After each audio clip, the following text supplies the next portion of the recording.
আমাদের আজকের গল্প ডেস্টিনি, কলমে ছবি ব্যানার্জি। সুতপা ব্রেকফাস্ট নিয়ে ঘরে ঢুকতেই পার্থ চিৎকার করে বলল, আমার অনুমতি ছাড়া তুমি দুবেলার আয় রেখেছো কোন সাহসে? তুমি আমার ফিনান্সিয়াল অবস্থা জানো না? সুতপা বলল, ষাঁড়ের মতো চিৎকার করো না। আয়া তো তোমার ডাক্তার মেয়ে ঠিক করেছে। সে নিজে থেকে দায়িত্ব না নিলে আমার গায়ের যেটুকু গয়না আছে সেটা বেচেই আয়া রাখতেই হতো। তোমার ওই ভারী শরীর আমার একার পক্ষে নড়ানো সম্ভব ছিল না। আর শেষ কপরদক শূন্য হয়েও তোমার অপারেশনটা করতেও হতো। তোমার হিপ জয়েন্টের হাড় ভেঙেছে, সুগার প্রেশার কন্ট্রোল না হলে অপারেশন করা যাবে না। তুমি ডায়েট চার্ট মতো খাওয়া দাওয়া করতেও প্রতিদিন ঝামেলা করছো। পার্থ বলল, ইন্টারেস্টের টাকায় সংসার চলছে। সামান্য যেটুকু সঞ্চয়ের টাকা আছে সেটা ভেঙে আমি অপারেশন করতে চাই না। মেডিসিনে যেটুকু ঠিক হবার হবে।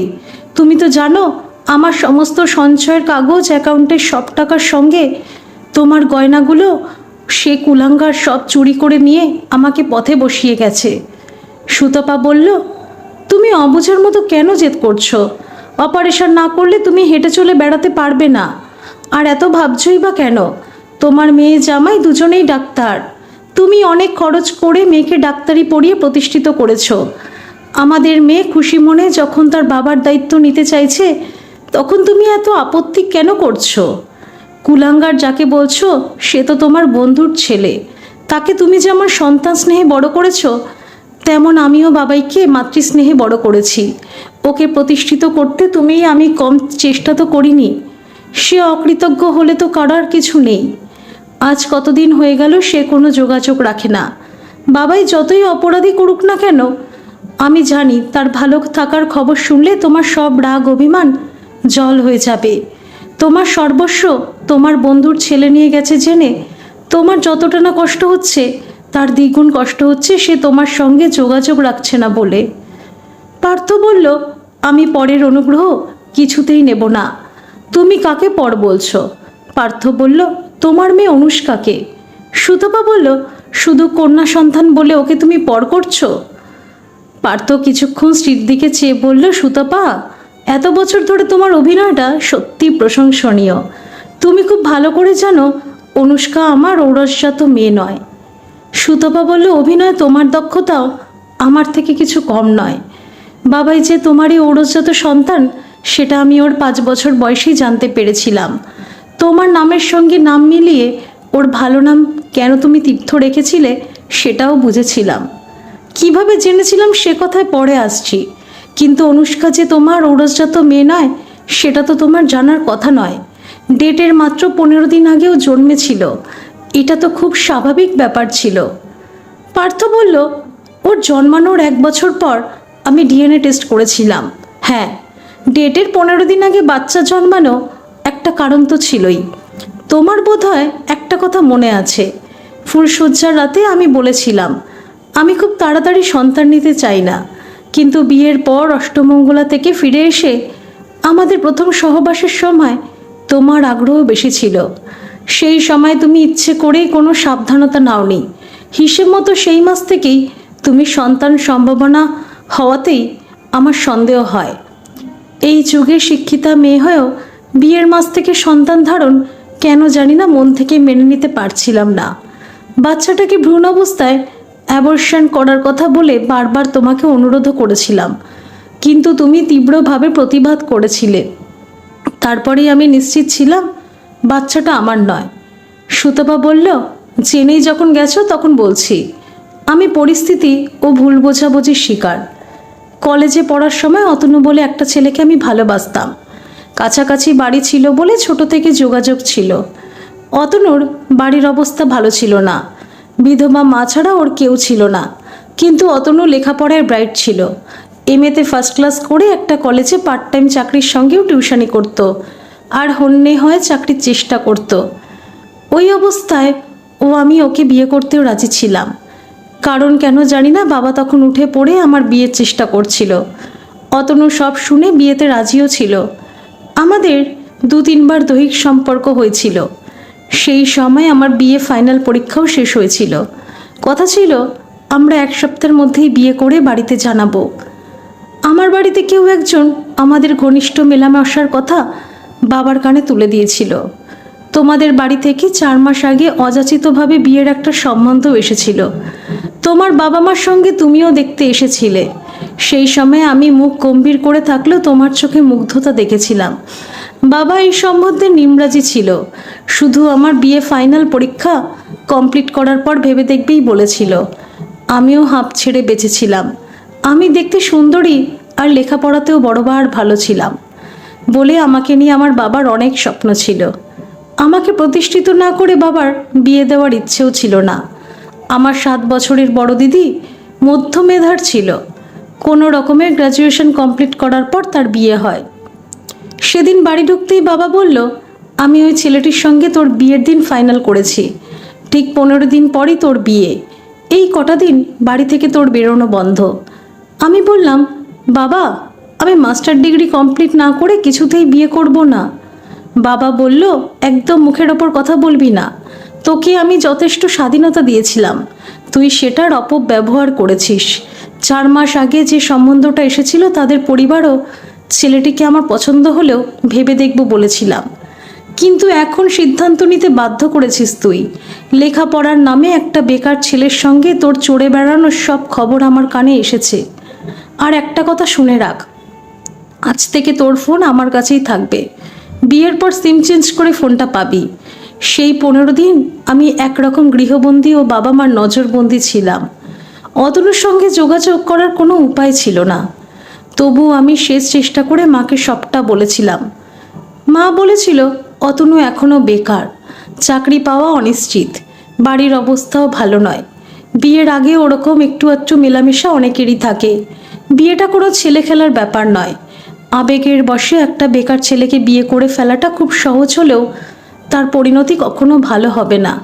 তুই তো পার্থ আর ওর বাবা মাকে দেখেছিস। ছেলেটি কোম্পানির ভালো পোস্টেও চাকরি করে, সুন্দর ঝকঝকে চেহারা, নির্ঝঞ্ঝাট উদর মনস্ক পরিবার। ওখানে বিয়ে হলে তুই সুখী হবি। আমি মরিয়া হয়ে বললাম, মা অতনুকে আমি ভালোবাসি। ওকে বিয়ে করার পর আমার পরিণতি যাই হোক, তোমাদের কাছে কখনো সাহায্য চাইতে আসবো না। এমনকি ভবিষ্যতে তোমাদের সব কিছু থেকে বঞ্চিত করলেও কোনো দাবি নিয়েও আসবো না। মা বলল, তোর বাবার সিদ্ধান্তের ওপর কথা বলার সাহস আমার নেই। তুই তো সেটা খুব ভালোভাবেই জানিস। আর কোন মুখেই বা বলবো। আমি আবারও বলছি, এই বিয়েটা করলেই তুই সুখী হবি। আমার বিয়ের আগে মাত্র 10 দিন পিরিয়ডের ডেট পিছিয়ে গিয়েছিল। এর আগে 4-5 বার আমার নির্দিষ্ট ডেট থেকে 4-5 দিন পিরিয়ড পিছিয়েছিল। এটাও সেরকম ভেবে ব্যাপারটা মন থেকে সরিয়ে দিয়েছিলাম। কিন্তু অষ্টমঙ্গলা এসে মনটা কেমন সন্দেহে দুলে উঠল। লুকিয়ে প্রেগন্যান্সি টেস্ট করে পজিটিভ রিপোর্ট পেলাম। মাথায় আকাশ ভেঙে পড়ল। আমি পাগলের মতো অতনুদের বাড়ি ছুটে গেলাম। গিয়ে দেখলাম বাড়ি তালা বন্ধ। কেউ একজন বলল, অতনু বাড়ি বিক্রি করে চলে গেছে। বিশ্বাস করো, আমি বিয়ের আগে যদি জানতে পারতাম তাহলে মা বাবার নজর এড়িয়ে ঠিক অতনুর কাছেই চলে যেতাম। এবার বলো, তারপর আমার আর কি করার ছিল? আর তার থেকেও বড় প্রশ্ন হলো, তুমি ডিএনএ টেস্ট করে যখন জানলে অনু তোমার মেয়ে নয়, তখন আমাকে ডিভোর্স দিলে না কেন? আসলে তুমি সব জেনে শুনেও শুধু নিজের স্বার্থেই আমাকে ডিভোর্স দাওনি। অনু জন্মানোর 4 মাস পর তোমার মা হঠাৎ ম্যাসিভ স্ট্রোকে মারা যায়। তখন বাবাইয়ের বয়স মাত্র 3 বছর। তাকে মানুষ করে বড় করতেই আমি ছাড়া গতি নেই বলেই ডিভোর্স দাওনি। পার্থ বলল, তোমার এই মিথ্যাচারিতায় আমি রাগে অন্ধ হয়ে ডিভোর্সের ডিসিশন নিয়েও পিছিয়ে এসেছিলাম। আচ্ছা সুতপা, তার আগে বলো তো, বাবাই যে আমার সন্তান এ কথা আমার বাবা মা আর আমি ছাড়া কেউ জানতো না। তোমার তো জানার কথাও নয়, তুমি জানলে কি করে? সুতপা বলল, হয়তো কোনোদিনই জানতে পারতাম না। আচ্ছা পার্থ, তোমার মিথ্যাচারিতাও কি ক্ষমার যোগ্য? তবু সবটা জানার পর তোমাকে ঘৃণা করার পরিবর্তে তোমার প্রতি আমি মমতা অনুভব করেছিলাম। তুমি চরিত্রহীন নও, এটাও বুঝেছিলাম। ভেবেছিলাম তোমার সব দুঃখ আমি ভালোবাসা দিয়ে ভুলিয়ে দেব। আমি বিয়ের পর যখন তোমাদের বাড়ি আসি, তখন তোমার মা একটা বছর 2-1 ফুটফুটে বাচ্চাকে আমার কোলে বসিয়ে দিয়ে বলেন, বৌমা, এই দুধের শিশু ছেলেটি পার্থর এক ছোটবেলার বন্ধুর ছেলে। একটা গাড়ি অ্যাক্সিডেন্টে ওর মার ঘটনাস্থলেই মৃত্যু হয়। বাবা তখনও প্রায় মৃতপ্রায় অবস্থায় বেঁচে ছিল। ভাগ্যগুণে ছেলেটি অক্ষত অবস্থায় বেঁচে যায়। বাবা মা দুই তরফের সঙ্গেই ওদের কোনো সম্পর্ক ছিল না। মৃত্যুকালে ওর বন্ধু বাবাইকে পার্থর হাতে তুলে দেয়। বাবাইও পার্থকে বাবাই বলেই ডাকে। বৌমা, বাবাই বড় হতভাগ্য ছেলে। আজ থেকে ও যদি তোমাকে মা বলে ডাকে, তুমি আপত্তি করবে মা? সুতপা বলল, জানো, বাবাইয়ের দুর্ভাগ্যের কথা শুনে এমনিতেই আমার চোখ ভরে জল চলে এসেছিল। কারণ তখন আমারও তো গর্ভে অনাগত সন্তান। আমি তখন সব কথা বিশ্বাস করে সানন্দে রাজি হয়েছিলাম। কিন্তু আমার মেয়ের জন্মানোর পর থেকেই তুমি কেমন যেন দিনে দিনে বদলে যেতে শুরু করলে। এক একদিন গভীর রাতে অনুর মুখে টর্চ ফেলে তুমি তন্ন তন্ন করে কি যেন খুঁজতে। আমি হঠাৎ জেগে উঠে বলতাম, কি করছো? তুমি বলতে, মেয়েটা তোমার চেয়েও সুন্দর দেখতে হবে। আমি স্বস্তির নিঃশ্বাস ফেলে নিশ্চিন্তে পাশ ফিরে ঘুমিয়ে পড়তাম। কিন্তু অনু যখন দামাল হলো, তখন একবারও কোলে নিতে চাইতে না। সব সময় বাবাইকে আদর করতেই ভালোবাসতে, ওর সঙ্গে খুনসুটি করে খেলা করতে। সেই সময় তোমার মুখে আমি বিরল হাসি দেখতাম। একমাত্র বাবাইকে আদর করার সময় তোমার মুখের কঠিন রেখাগুলো কেমন কোমল নরম হয়ে যেত। বাবাই আমার বিয়ের আগে থেকেই তোমার বাবা মার সঙ্গেই ঘুমাতো। আসলে ওরাই তো তার আসল দাদু ঠাম্মা। রক্তের টান বলেও তো একটা কথা আছে, সেটা তো পরিষ্কার হলো বাবাইয়ের 5 বছর বয়সে। জানো, তখনও আমার মনে কোনো সন্দেহ হয়নি। এমনকি মেয়েটা হবার পর মেয়েটা রাতে কান্নাকাটি করলে তোমার ঘুমের ব্যাঘাত ঘটবে, এই অজুহাতে বাবাইকে নিয়ে তুমি আলাদা ঘুমাতে শুরু করলে। একমাত্র তোমার শারীরিক প্রয়োজনে আমাকে মাঝে মাঝে কাছে ডাকতে। এটাও স্বাভাবিক ব্যাপার বলেই আমি মেনে নিয়েছিলাম। পার্থ বলল, কিন্তু তোমার দ্বিচারিতা তো ক্ষমার অযোগ্য। যার সন্তান ভালোবেসে গর্ভে ধারণ করলে, তাকে এত সহজে শুধুমাত্র নিজের স্বার্থসিদ্ধির জন্য ভুলে গেলে? সুতপা বলল, কে বলল ভুলে গিয়েছিলাম? আমি অনেকবার যোগাযোগ করার চেষ্টা করেছিলাম। আমি বাপের বাড়িতে গিয়ে ওর বন্ধুদের কাছে খোঁজও নিয়েছিলাম। শেষে এক বন্ধুর কাছে জেনেছিলাম অতনু বাড়ি বেছে তার মাকে নিয়ে শান্তিনিকেতনে চলে গেছে। বোলপুর কলেজে অধ্যাপনার চাকরিও পেয়ে গেছে। আমি আশায় বুক বেঁধে ঠিকানা নিয়ে বোলপুরে অতনুর বাড়িও গিয়েছিলাম। ভেবেছিলাম অতনু আজও আমার জন্য অপেক্ষায় আছে। সবটা বুঝিয়ে বললে তার ভুল ভাঙবে। তখন তোমাকে সবটা খুলে বললে তুমি আমাকে ডিভোর্স দিতেও আপত্তি করবে না। বোলপুরে ওর বাড়িতে নক করতেই একটা সুন্দরী অল্প বয়সী মেয়ে দরজা খুলে আমাকে ভিতরে বসিয়ে কি দরকার জানতে চাইলে আমি বললাম, আচ্ছা, এটা অতনু রায়চৌধুরীর বাড়ি তো? ওনার সঙ্গে আমার দরকার ছিল। মেয়েটি বলল, কিন্তু অতনু তো এখন কলেজে। আমি রমা, অতনুর স্ত্রী। আমি বললাম, আপনাদের কতদিন বিয়ে হয়েছে? রমা বলল, মাত্র 2 মাস। আসলে এই বিয়েটা অনেক দিন আগেই আমার শাশুড়ি মা আর আমার মা মিলে ঠিক করে রেখেছিল। আমার মা শাশুড়ির মার ছোটবেলার বন্ধু ছিল। শুধু অতনু বিয়েতে নানা অজুহাতে ঠেকিয়ে রেখেছিল। ও অনেক আগেই নেট কোয়ালিফাইও করেছিল। চাকরি না পাওয়া পর্যন্ত বিয়ে করতে রাজি হচ্ছিল না। মাসখানেক আগে আমার শাশুড়ি মা মারা যান। উনি অসুস্থ ছিলেন বলে বিয়েটা তড়িঘড়ি হয়েছিল। আপনি একটু বসুন, আমি কফি নিয়ে অতনুকে ফোন করছি। আপনার নাম? আমি থতমত খেয়ে বললাম, আমার নাম অরুন্ধতী। রমা কফি বানাতে গেলে আমি কিছু না জানিয়ে চলে গেলাম। হিসেব মতো আমার বিয়ের 2.5 মাস আগে হয়েছিল। গোটা রাস্তাটা অতনুর ওপর এক বুক ঘেন্না নিয়ে বাড়ি ফিরলাম। সে আমার বিয়ের আগে আমার যোগাযোগ না করার কারণটা একবার তলিয়ে ভাবল না। কাপুরুষের মতো কিছু না জানিয়ে মায়ের ঠিক করা মেয়ের সঙ্গে বিয়ে করে নিল। তবু তোমার কাছে মিথ্যে বলবো না, অতনুকে ঘেন্না করলেও ওকে ভুলতে আমার সময় লেগেছিল। কিন্তু এখন বুঝতে পারছি তুমি তোমার প্রেমিকাকে আজও ভুলতে পারোনি। আমি তো একটা সময়ের পর স্বামী, সংসার, 2 সন্তান, শ্বশুর শাশুড়িকে নিয়ে সুখে ছিলাম। আমার মেয়ের জন্মে 4 মাস পর তোমার মা হঠাৎ ম্যাসিভ স্ট্রোকে মারা যান। সেই সময় তোমার বাবাইকে নিয়ে তোমার একসঙ্গে শোয়াটা আমার কাছে স্বাভাবিকই ছিল। তুমি কিন্তু এখনও আমার প্রশ্নের উত্তর দাওনি। পার্থ বলল, ডিভোর্স দেবো ঠিক করেও পিছিয়ে এসেছিলাম শুধুমাত্র বাবাইয়ের কথা ভেবেই না। আমি নিজেও আত্মবিশ্লেষণ করে দেখেছিলাম আমার ব্যাকগ্রাউন্ডও কিছু ধোয়া তুলসী পাতা নয়। আমার বাবা মা আর আমি 3 জনে মিলে তোমার সঙ্গে মিথ্যাচার করেছিলাম। বাবাই ততদিনে তোমাকে নিজের মা বলেও আঁকড়ে ধরেছিল। ছেলেটাকে নতুন করে আবারও মাতৃহারা করব? কিন্তু মানুষের মন বড় জটিল জিনিস। এত ভেবেও তোমার প্রতি আমার টান জন্মালেও তোমার মেয়েকে আমি কোনোদিনই, ভালোবাসা তো দূরের কথা, সহ্য করতেই পারিনি। নিজের বিবাহিত স্ত্রীর প্রতি কর্তব্য ও তার সম্মানের কথা ভেবে তোমার মেয়ের লেখাপড়ার আমি ত্রুটি রাখিনি। ভাগ্যের কি নির্মম পরিহাস দেখো! আমার ঔরসজাত সন্তানকে আমি ডাক্তার কিংবা ইঞ্জিনিয়ার করতে চেয়েছিলাম, তাকে গাদা গাদা টিউটর দিয়েছিলাম, কিন্তু ছেলেটা সায়েন্স নিয়ে পড়তেই চাইল না। কলেজে পা দিতে না দিতেই বকে গেল। অথচ তোমার মেয়ে জন্মগত প্রতিভা নিয়ে তরতর করে উন্নতির চিড়ায় বসে একজন সফল ডাক্তার হয়ে গেল। সুতপা বলল, স্বীকার করছি, তুমি আমাকে স্ত্রীর মর্যাদা দিয়েছ, কখনো অবহেলা অসম্মান করনি। আর টান, বাড়িতে একটা কুকুর বেড়াল পুষলেও তো তার প্রতি একটা টান জন্মায়। আমার প্রতি তোমার টানটা ঠিক সেই রকম।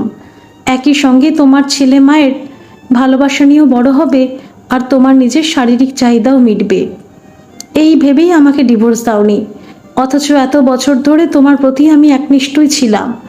আমার অজান্তেই তোমাকে ভালোবেসেছিলাম, কিন্তু আজ মনে হচ্ছে তোমার বাবা মা আর তুমি তোমাদের স্বার্থের জন্য আমাকে ব্যবহার করেছো।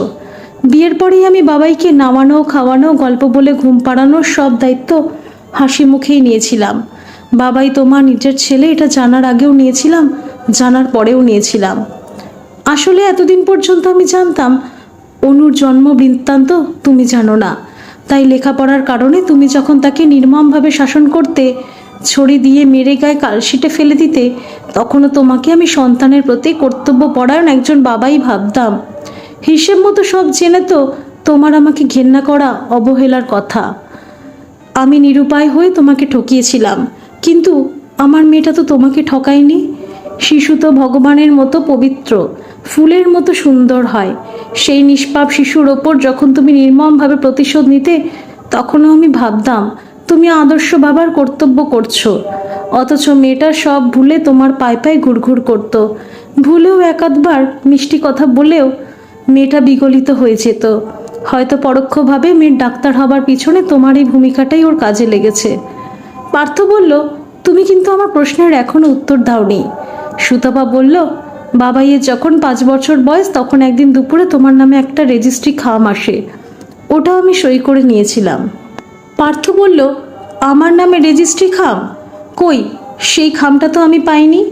সুতপা বলল, সেই খামটাই তো আমি কৌতূহল বশে পড়ে তোমার অতীতের কাহিনীটা জানতে পেরেছিলাম। তার মানে তুমি খামটা আমার থেকে এত বছর ধরে লুকিয়ে রেখেছিলে? কি লেখা ছিল সেই খামে, আর কে পাঠিয়েছিল? খামটা দিল্লি থেকে তোমার সঙ্গে 3 বছর ধরে লিভ ইন করা প্রেমিকা উর্মি পাঠিয়েছিল, যার গর্ভে আর তোমার ওরসে বাবাই ওরফে তীর্থর জন্ম। সে মৃত্যু শয্যায় শুয়ে তার জবানবন্দি লিখেছিল তোমাকে, কিন্তু সে তোমাকে একবারও দেখতে চায়নি। তোমাকে শেষ দেখা দেখতে চাইলে মানবিকতার খাতিরে আমি তোমাকে চিঠিটা দিতাম। আজ যখন সবটাই প্রকাশ্যে চলে এসেছে, তখন চিঠিটা তুমি পড়ো। চিঠিটা পড়লে বরং তোমার কিছু ভ্রান্ত ধারণা দূর হবে। পার্থ চিঠিটা পড়তে শুরু করলো। পার্থ, আজ 3 বছর পর আমি তোমার কাছে অনুতপ্ত হয়ে ক্ষমা চাইবার জন্য এটা লিখিনি।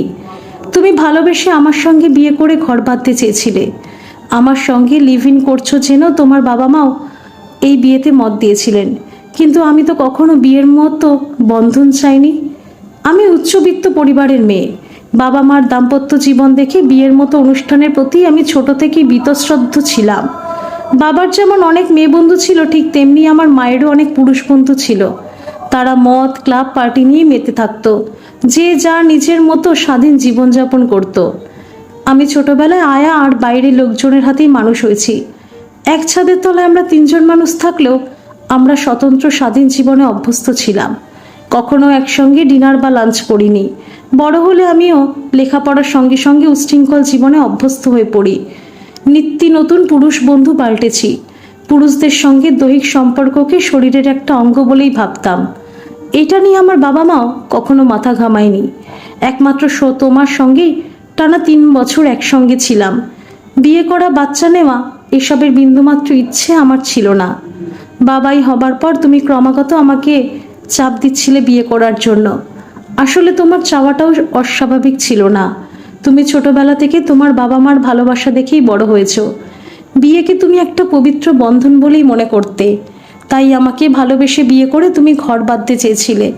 কিন্তু আমার তো একটা পুরুষের সঙ্গে দীর্ঘদিন থাকার স্বভাব ছিল না, বড্ড একঘেয়ে লাগছিল তোমাকে। তাই 1 বছরের বাবাইকে ছেড়ে তোমাকে ছেড়ে একদিন আমি চলে গেলাম। এই 3 বছরে আমি 3টে পার্টনার চেঞ্জ করে 4 নাম্বার পার্টনারের সঙ্গে মুম্বাইতে লিভ ইন করছিলাম। শরীরের ওপর যথেচ্ছ অত্যাচার করেছি, তাই শরীরই একদিন প্রতিশোধ নিল। মারণ ব্যাধিতে আক্রান্ত হলাম। এই পার্টনার সংবেদনশীল ছিল, সে আমার রাজকীয় চিকিৎসাও করেছিল, কিন্তু ডাক্তার কিছু করতে পারলেন না। আমি পরিচিত কারোর সঙ্গে দেখা করে কারোর করুণা নিতে চাইনি, এমনকি আমার বাবা মার সঙ্গেও দেখা করতে চাইনি। আমি ভালোবাসা, বন্ধন এসব শব্দের মানেটাই জানি না, তাই আমার কোনো অনুশোচনাও নেই। তবে মৃত্যুশয্যায় শুয়ে ক্ষীণ একটা নারীর বন্ধন ও চেতনা অর্ধচেতন মনে বারবার উকি দিয়ে যাচ্ছে। তোমার কাছে আমার একটাই অনুরোধ, বাবাই তোমার ঔরসজাত সন্তান, তাকে তোমার আদর্শে তুমি মানুষ করো। তোমাদের ভালোবাসার সংসারে আমার জিনের প্রভাব তার উপর পড়তে দিও না। ইতি উর্মি। পার্থ চিঠিটা পড়ে বলল, এই চিঠিটা পড়ার পরও তুমি এত বছর ধরে বাবাইকে নিজের সন্তানের মতো ভালোবাসলে, আমাকে ঘৃণা করার বদলে তোমার কথা মতো ভালোবাসলে। আমার শরীর নিয়ে উদ্বিগ্নতা, এমনকি বাবাই তোমার সর্বস্ব চুরি করার পর ও তোমার নির্লিপ্ততা, এসবের সবটাই কি অভিনয় নাকি মহানুভবতা? আজ বুঝতে পারছি বাবাইয়ের রক্তে উচ্ছৃঙ্খলতা ছিল, তাই আমি হাজার চেষ্টা করেও ওকে মানুষ করতে পারিনি। সুতপা বলল, তোমার কথার উত্তরে বলি, আমি একজন স্ত্রীর কর্তব্যবোধ, একজনের মায়ের মমত্ববোধ থেকে ভালোবেসে এসব করেছি। শেষ পর্যন্ত একজন মা হিসাবে আমি কিন্তু একটা সন্তানের ক্ষেত্রে অসফল হয়েছি। এর জন্য তুমিই দায়ী। পার্থ বলল, আমি দায়ী? একবার ভেবে দেখো, বাবাইকে তুমি অল্প বয়স থেকে অবাধ স্বাধীনতা দিয়েছিলে। 18 বছর বয়সের পর তোমার সঞ্চয়ের সব কাগজপত্র তোমার আর ছেলের নামে জয়েন্টে রেখেছিলে। সেই সব কাগজপত্র সব বাবাইয়ের আলমারির মধ্যেই রেখে দিতে। এমনকি ফ্ল্যাটটা পর্যন্ত ছেলের নামে গোপনে দানপত্র করে দিয়েছিলে। ছেলের নামে আলাদা অ্যাকাউন্টে মোটা টাকা রেখেছিলে, যাতে সে ইচ্ছে মতো হাত খরচ করতে পারে। এসবই করেছিলে আমার মেয়ে যাতে কোনো কিছুতে ভাগ না বসাতে পারে। রক্তে উচ্ছৃঙ্খলতা ছিল বলে তুমি ছেলের দায় এড়িয়ে যেতে পারো না। মেয়েটা তোমার মেয়ে নয় বলে তাকে যথেচ্ছ শাসন করেছ। ঠিক একইভাবে ছেলেটাকে শাসনে রাখলে সে এমনটা কখনোই হতো না। বাবাইকে আমার দেখাশোনা করার ভালোবাসার অধিকার ছিল, তাকে শাসন করার অধিকার ছিল না। ওর গায়ে আমি একদিন মদের গন্ধ পেয়ে গালের সপাটে 2টো চড় মেরেছিলাম। তুমি আমাকে বাবাইয়ের সামনেই গম্ভীর মুখে বলেছিলে, বন্ধুদের সঙ্গে 1-8 দিন মদ খেলে এমন কিছু মহাভারত অশুদ্ধ হয়ে যায় না। তারপরেও 3 দিন তুমি আমার সঙ্গে কথা বলনি। তোমার মনে আছে পার্থ, হায়ার সেকেন্ডারি পরীক্ষার পর অনু তার বান্ধবীদের সঙ্গে সিনেমায় গিয়েছিল।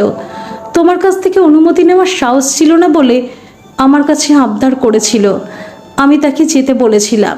সে ফিরে আসার পর আমাকে কিছু বলার সুযোগ না দিয়েই অত বড় মেয়েকে তুমি আগা পাঁচতলা মেরেছিলে। মেয়েটার নিঃশব্দে দাঁড়িয়ে মার খেয়েছিল।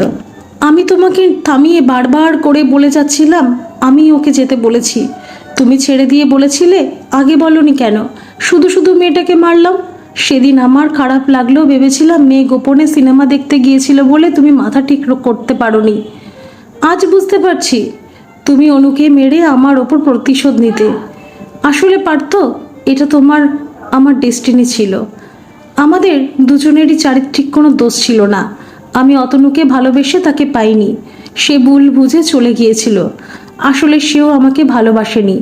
আর তুমি উর্মিকে ভালোবেসে তাকে নিয়ে ঘর বাঁধতে পারোনি, কারণ সে তোমাকে কখনোই ভালোবাসেনি। সে তো আসলে ভালোবাসার মানেটাই কখনো বোঝেনি। তোমার ঔরসজাত সন্তান তোমার সঙ্গে বেইমানি করলো, আর অনু তোমার মেয়ে হয়ে না হয়েও তোমাকে আজও অন্ধের মতো বাবা বলে ভালোবাসে, হাসি মুখে তোমার দায়িত্ব নিতে চায়। পার্থ বলল, সুতপা, এখানেই তো আমার আপত্তি।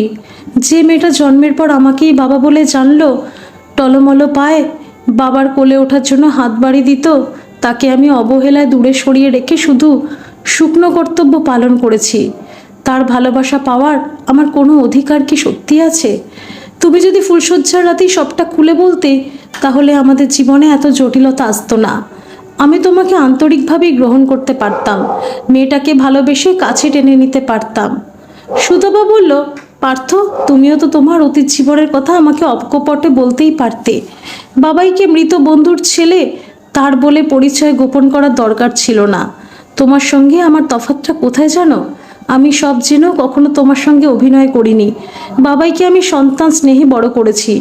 স্নেহের সঙ্গে যদি শাসনেরও অধিকার আমার থাকতো, তাহলে বাবাই একজন ভালো মানুষ হতে পারত। লেখাপড়ায় সবাই মেধাবী হতে পারে না, কিন্তু সে একজন প্রকৃত মানুষ তো হতেই পারত। পার্থ বলল, সুতপা, আজ তো তোমার প্রতিশোধ নেওয়ার দিন। আজ নিশ্চয়ই তুমি অনুকে বলে দেবে আমি সত্যি তার বাবা নই। সুতপা বলল, এত বছরেও যদি তুমি আমাকে চিনতে না পেরে থাকো, তাহলে ও প্রসঙ্গ থাক। কলিং বেল বাজছে, অনু এলো মনে হয়। অনুষ্কা হই হই করতে করতেই ঢুকে বলল, বাবাই, গুড নিউজ আছে। তোমার সুগার কোলেস্টেরলের রিপোর্ট নর্মাল। কালই তোমাকে নার্সিংহোমে ভর্তি করব। পার্থ বলল, হ্যাঁ রে মা, তোকে ছোটবেলা থেকে বড় হয়ে ওঠা পর্যন্ত এত মারতাম, এত শাস্তি দিতাম, তবুও বাবাইকে তুই এত ভালোবাসিস। আমার ওপর তোর একটুও রাগ হয় না? অনু বলল, ভাগ্যিস তুমি মারতে বাবাই, না হলে আজ তোমার মেয়ে কি ডাক্তার হতে পারতো? আমি যা একখানা ফাঁকিবাজ মেয়ে ছিলাম। বাবাই, তুমি আমাকে ভালোবাসতে বলেই তো শাসন করতে। পার্থ একটা দীর্ঘশ্বাস ফেলে বলল, ভালোবাসতাম। সুতপা বলল, অবশ্যই ভালোবাসতে, না হলে ডাক্তারি পড়ার মতো ব্যয়বহুল খরচ তুমি করতে চাইতে? পার্থ, কর্তব্যের আরেকটা নামও কিন্তু ভালোবাসা। আজ তুমি মেয়ের ভালোবাসা নিঃসংশয় গ্রহণ করো। পার্থ বলল, কিন্তু অপারেশন করতে তো মোটা টাকা খরচ হবে রে, মেডিসিনে সারবে না? অনু বলল, না, সারবে না বাবাই। অপারেশন না করলে তুমি হাঁটবে কি করে? আর টাকা পয়সার কথা একদম বলবে না। ছোটবেলায় একদিন তোমার হাতে প্রচুর মার খেয়েছিলাম, এবার আমার অবাধ্য হলে আমি কিন্তু ভীষণ বকবো। একদিন তোমরা আমাদের জন্য চিন্তা করেছো, দায়িত্ব নিয়েছো। এখন দাদা ভাইয়ের খোঁজ না পাওয়া পর্যন্ত তোমাদের সব দায়িত্ব আমার আর তোমার জামাইয়ের। তবে আমি জানি দাদাভাই নিশ্চয়ই ভালো আছে। সে তার ভুল বুঝতে পেরে একদিন ঠিক ফিরে আসবে।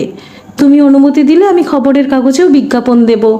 আর অপারেশনের পর আপাতত 3 মাস তোমরা আমাদের সঙ্গেই থাকবে। তোমরা থাকবে তো বাবাই? পার্থ বলল, থাকবো রে মা। প্রকৃত ভালোবাসার মানেটা আমি বড় দেরিতেই বুঝলাম। ধন্যবাদ সকল বন্ধুরা। এই গল্পটি যদি আপনাদের ভালো লেগে থাকে তাহলে অবশ্যই একটা লাইক করে দেবেন। আর এই চ্যানেলে নতুন হয়ে থাকলে চ্যানেলটিকে সাবস্ক্রাইব করে আমার পাশে থাকবেন। আর পাশে থাকা বেল আইকনটিকে প্রেস করে দেবেন, যাতে সমস্ত গল্পের নোটিফিকেশনগুলি সবার প্রথমে আপনাদের কাছে পৌঁছে যায়।